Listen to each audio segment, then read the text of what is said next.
এই গরমে একদম হালকা অল্প তেল মশলা অথচ দারুণ একটা রেসিপি রইল আজ আপনাদের জন্য, যেটা বানানো একদম সহজ, কোনো ঝামেলা নেই। আর এই রান্নাটা আমি আমার মাসির থেকে শিখেছি। নমস্কার বন্ধুরা, আমি সায়ন, আর আপনারা দেখছেন স্বাদ সমুদ্র। চলুন তাহলে স্বাদের সমুদ্রে পাড়ি দিই আর দেখে নিই কীভাবে এই রেসিপিটা বানানো যায়। এই রেসিপিটা বানানোর জন্য প্রথমে আমি নিয়েছি এখানে 1 কাপ মুসুরির ডাল। আমি ছোট মুসুরির ডাল নিয়েছি, সেটাকে ভালো করে ধুয়ে 3-4 ঘন্টা মতো ভিজিয়ে রেখেছিলাম। এইবার একটা মিক্সিং জারের মধ্যে এই ডালটা নিয়ে নেব, নিয়ে একটা পেস্ট বানাবো। তবে হ্যাঁ, পেস্টটা কিন্তু একদম মিহি হবে না, অল্প অল্প তার মধ্যে ডাল যেন থাকে, তাহলে খেতে ভালো লাগবে। পেস্টটা আমাদের রেডি হয়ে গেছে। আচ্ছা, এই মিক্সিং জারে যে ডালগুলো বাকি লেগে থাকবে সেগুলো কিন্তু জল দিয়ে রেখে দেবেন, পরে কাজে লাগবে। কারণ পুরোটা তো আর কাছেই নেওয়া যাবে না, কিছু কিছু লেগেই থাকবে, তাই এর মধ্যে জল দিয়ে আমি রেখে দেবো। এবার এর মধ্যে দিয়ে দেবো 1/2 চা চামচ কালো জিরে, দেব স্বাদ মতো নুন, আর দেব অল্প হিং। হিং দিলে বড়ার টেস্টটা কিন্তু ভালো হবে। আপনারা চাইলে এখানে হলুদও দিতে পারেন, আমি হলুদ দিইনি। এবার এই ডালের পেস্টটাকে ভালো করে ফেটিয়ে নেব, যতক্ষণ না হাতটা ব্যথা করছে আর কি। যতক্ষণ এই ডালটা ফেটিয়ে নিচ্ছি ততক্ষণ আপনারা আমাকে জানান কে কোথা থেকে আপনারা ভিডিওটা দেখছেন, তাহলে আমি আপনাদের ধন্যবাদ জানাতে পারবো। ডাল ফেটানো আমাদের হয়ে গেছে, গ্যাসের ফ্লেম অন করে দিলাম, কড়া বসিয়ে দিলাম। এবার কড়ায় দিয়ে দেবো বেশ খানিকটা সর্ষের তেল। এবার ওই তেলের মধ্যে ডালের মিশ্রণটা দিয়ে বড়া মতো ভেজে নেব। যতক্ষণ এখানে বড়াগুলো ভাজা হচ্ছে, চলুন ওদিকে সবজিগুলো কেটে নিই। এই তরকারিটা বানানোর জন্য প্রথমে আমি নিয়েছি এখানে 2টো শসা আর একটা আলু। শসাগুলোকে ভালো করে কেটে পিস পিস করে নেব। ব্যাস, এবার শসাগুলো কাটা হয়ে গেছে। এবার নিয়ে নিলাম একটা আলু। আপনারা আপনাদের কোয়ান্টিটি মতন নেবেন। আলুটাকেও ছোট ছোট ডাইসে কেটে নেব।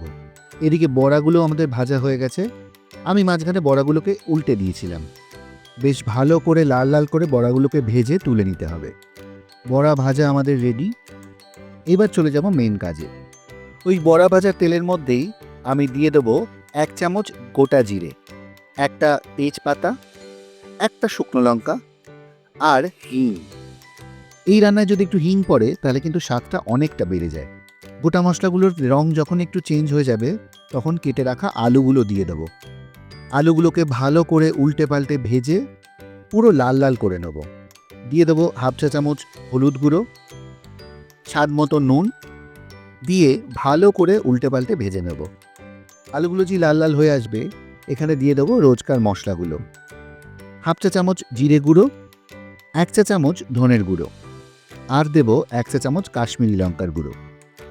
এবার দিয়ে দেবো কেটে রাখা শসাগুলো। শসা থেকে জল ছাড়বে, তাই মশলা কষানোর সময় খুব অল্প জল দেবেন যদি দরকার লাগে। সময় নিয়ে একটু কষানোর পরে আমার একটু জল লেগেছিল, তাই ডাল যে মিক্সিতে পেস্ট করেছিলাম সেখানে যে জলটা দিয়েছিলাম ওটাই অল্প অল্প দিয়ে মশলাটাকে ভালো করে কষাবো। যতক্ষণ মশলাটা কষছে ততক্ষণ আপনারা জানাবেন আপনাদের এই রেসিপিটা কেমন লাগছে। কমেন্ট কিন্তু অবশ্যই করবেন, আর ভালো লাগলে একটা লাইক করে দেবেন। ব্যাস, অল্প অল্প জল দিয়ে মশলাটা আমার কষানো হয়ে গেছে। এইবার ভালো মতো জল দিয়ে এগুলোকে সিদ্ধ হতে দেবো। একবার ফুট ধরে আসলেই দিয়ে দেবো 1 চা চামচ চিনি। মিষ্টিটা কিন্তু আপনারা স্বাদ মতো দেবেন, যেহেতু নিরামিষ তরকারি একটু মিষ্টি না হলে ভালো লাগে না। এইবার দিয়ে দেবো ভেজে রাখা বড়াগুলো। বড়াগুলো দিয়ে ভালো করে ফুটতে দেব। মাঝে নুনটা একটু চেক করে নিলাম, নুনটা লাগবে। আমার নুনটা একটু কম হয়েছে। ও, চেরা কাঁচা লঙ্কা 2টো দিলাম আমি। এবার জলটা যেই শুকিয়ে আসবে তখন দিয়ে দেবো 1 চামচ মতো গরম মশলা, দিয়ে ভালো করে নেড়ে চেড়ে নামিয়ে নেব। ব্যাস, তৈরি হয়ে গেল আমাদের আলু, শসা আর ডালের বড়া দিয়ে এক দারুণ স্বাদের নিরামিষ তরকারি। ডাল ভাতের সাথে কিন্তু এর দারুণ একটা সম্পর্ক আছে, একবার ট্রাই করে দেখতেই পারেন। আমাদের আজকের রেসিপিটা আপনাদের কেমন লাগলো অবশ্যই কিন্তু কমেন্ট করে জানাবেন। যদি ভালো লাগে একটা লাইক করে দেবেন, আর আমাদের চ্যানেল স্বাদ সমুদ্রকে সাবস্ক্রাইব করে দেবেন। দেখা হচ্ছে খুব তাড়াতাড়ি নতুন একটা রেসিপি নিয়ে। ততক্ষণ পর্যন্ত সাত সমুদ্রের সঙ্গে থাকবেন। নমস্কার।